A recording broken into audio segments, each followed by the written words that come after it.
ನಿನ್ನೆ ಒಬ್ಬ ಸ್ವಾಮಿ ಜಮಖಂಡಿ ಅವನು ಏನು ಟಿಪ್ಪು ಸುಲ್ತಾನ್ ಹೊಗಳ್ಯಾನ. अली हजरत टीपू सुल्तान सुबह उठते ही हिंदू मुस्लिम इसको पाबंदी लगाया है। आज से ये नहीं चलेगा। बीजापुर के वो एमएलए को भी मैं यहाँ से बोलना चाहता हूँ, ಮುಸ್ಲಿಮರ ಕ್ಯಾಂಡಿಡೇಟ್ ನಿಂತ ಸೋಲ್ಸ್ತಾ ಒಬ್ಬ ಕ್ಯಾಮಿ ಹಾಕೊಂಡಾನ.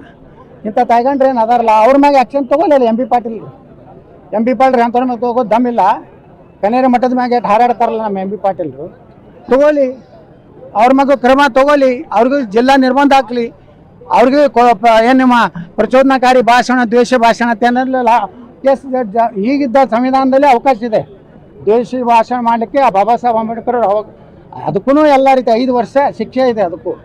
ಇದು ಉದ್ದೇಶಪೂರ್ವಕವಾಗಿ BJP RSSನ್ನು ಇದು ಮಾಡಲಿಕ್ಕೆ ಎಂ ಬಿ ಪಾಟೀಲ್ ಹೇಳ್ಯಾರ. ಮಾನ್ಯ BJP ಯಾಕೆ ಅನ್ಸುತ್ತೆ, ನಾವು ಯಾರಿಗೂ ಅನ್ಸೋದಿಲ್ಲ, ನಿಮಗೂ ಅನ್ಸೋದಿಲ್ಲ, ನಮ್ಮ ವಿರುದ್ಧ BJP ಇದ್ದವ್ರಿಗೂ ಅನ್ಸೋದಿಲ್ಲ. ನಾವು